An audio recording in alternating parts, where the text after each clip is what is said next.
Tribbles are back!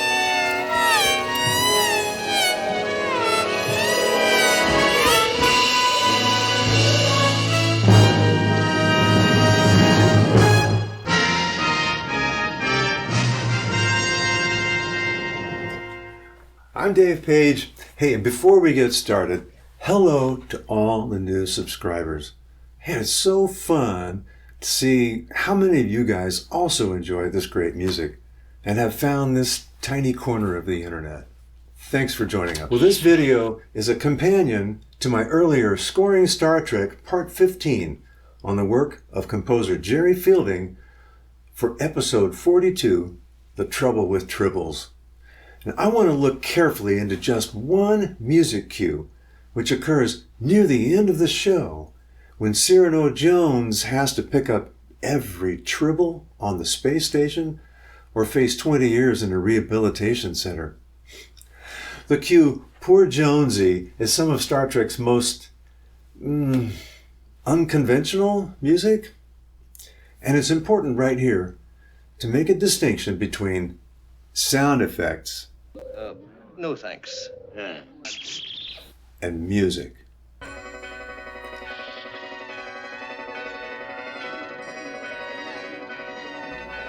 Well, in my video on Fielding, we discussed that the tribble melody, that high sort of mewing sound, was performed on slide trombones with a couple of nifty studio tricks. The first, overdubbing. By the mid-60s, multi-track recording had been around for some time. So you record some instruments on a track, then you rewind the tape and record other instruments or voices or whatever on a different track. Done all the time. The second, variable speed. Industry standard tape speed for music was 15 inches per second.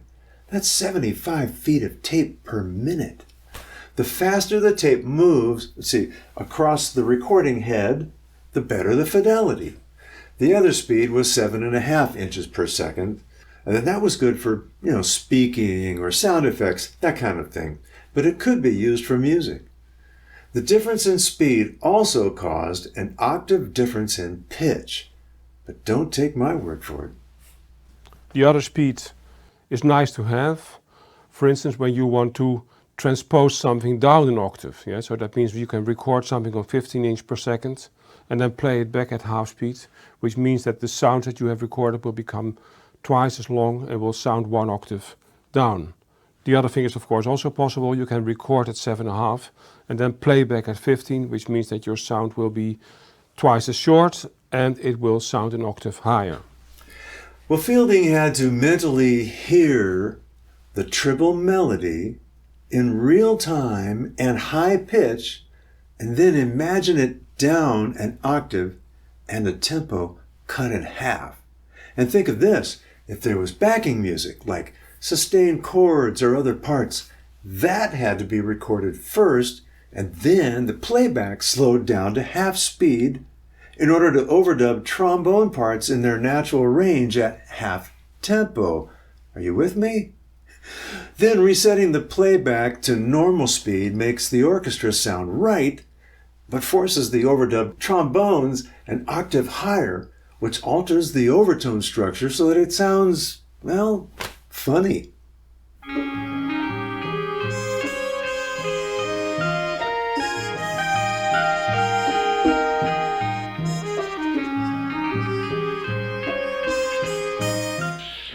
Well, if you've ever heard music played at a slow speed, it's nearly impossible to keep your place in it, especially if there's no time reference. But on October 5th, 1967, Jerry Fielding, the orchestra and studio personnel had to find ways to overcome this for 6 separate cues. Poor Jonesy is the final cue, and it intertwines the high tribble theme against an underscore that includes something that I hadn't really noticed before. It's such a tiny detail in the final broadcast mix. Let me play that scene for you and listen for a triangle. All right! You'll do it. I'll do it.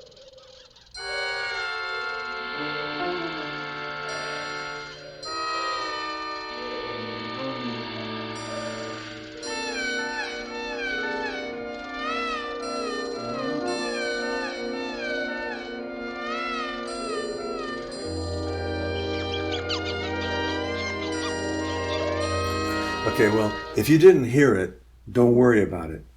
But it's there. And using 2 original studio tracks from the La La Land soundtrack collection set, I'll show you how this helped to keep time at half speed. All right, in the studio, step 1 is the orchestra track.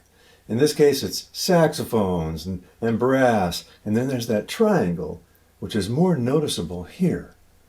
There's a trombone reference part on a chord organ to start, and the keyboard playing the tribble melody. Neither would be heard in the finished product. Our tempo is around 58 beats per minute in 4/4 time, and I noticed the triangle strikes on beats 1 and 4 consistently. So here it is with a count-off bar. Here's the triangle.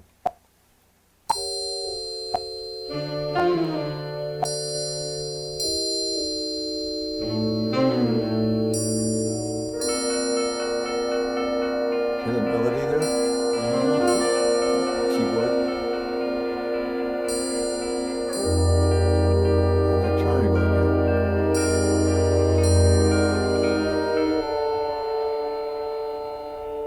And then he cuts the orchestra off. Okay, now all of that was recorded first, and that keyboard work and the triangle provide the reference framework for the trombone players to follow. What's ingenious is the triangle is functional for reference, but it also needed to fit musically into the piece, which this does nicely. So what is step 2? We have to drop the speed of playback for the orchestra track. Now, they did it mechanically. We'll do it digitally. This is like going from 15 inches per second to 7.5 inches per second. Okay, watch this. I want to highlight my track, and we're going to change speed. Let's go speed multiplier down to 0.5. All right, so -5. See what happens when I hit click. It's going to make that get a whole lot longer. All right, so let's take a listen to this. And we'll start right here. Now, in this case, I need to take a slower tempo for the count off. So here we go. I'm going to take this lower one. This is 4 and 2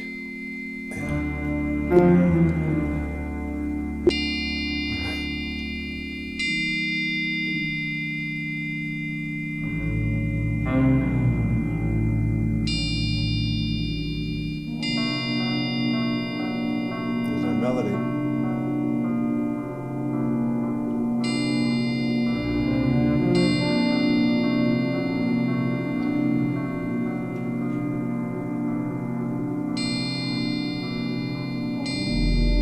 Triangle, it comes through clearly at this slow tempo.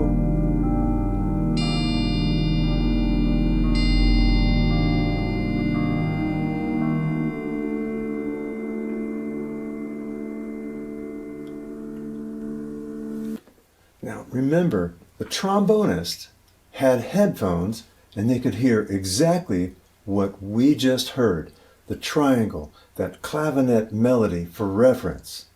So step 3 is just the trombones in their natural pitch range, recorded half speed where the note values are doubled. Let's take a listen to track 2. So I want to unmute the trombones. We're going to go back here to the top and let's take a listen. This is what they actually played. And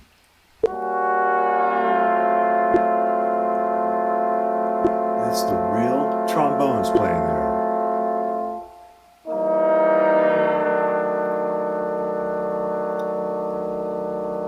This is their intonation and breath control. Exaggerated glissandos.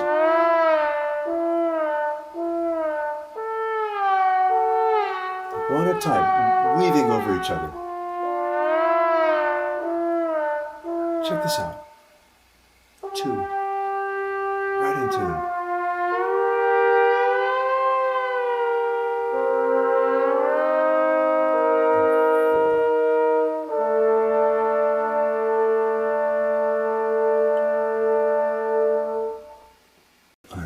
So now, both together, the orchestra track, half speed, and the trombones, natural range at half tempo. All right, I'm going to go back to the top here.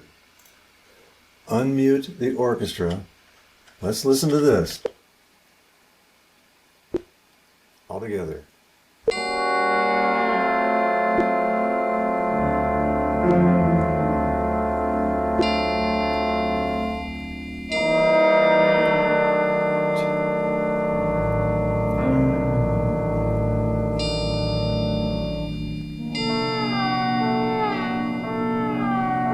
Reference track.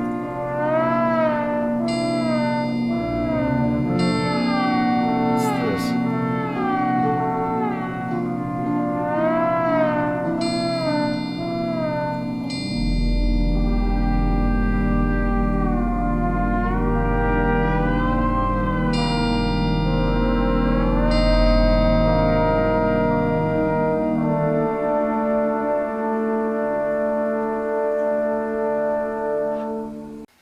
So that's how it sounded when the trombones were playing that part. It might well be, and I have no way to substantiate this, but it could very well be that all they did was simply to write the part out like this. Just double the value of each note in the same tempo, 58 beats per minute, so that quarter note is half note, and so forth. You see the score I have there. Well, finally, step 4 is to speed them both up so that the orchestra sounds natural and the trombones become tribbles. All right, so for the orchestra, I'm just going to simply undo the lengthening product. So now the orchestra is back to its normal speed, and I need now just to highlight the trombones and tribbles. And we're speeding up the tape now, right? So we're going to change speed on this. Let's make that 100% change.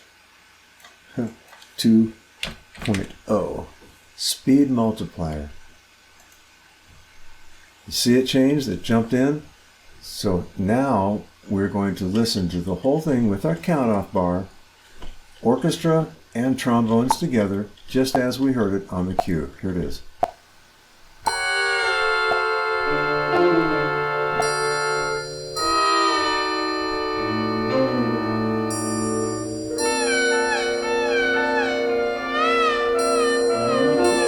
Those trombones. We just heard them playing in the natural range.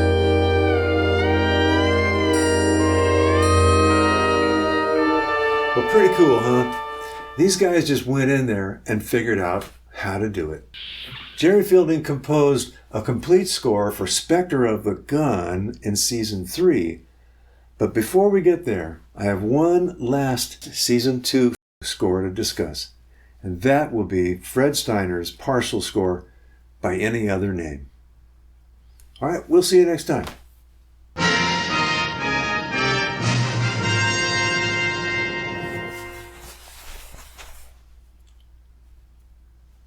Bye. Goodbye. Goodbye. Turning the camera off now. Off now. Off now.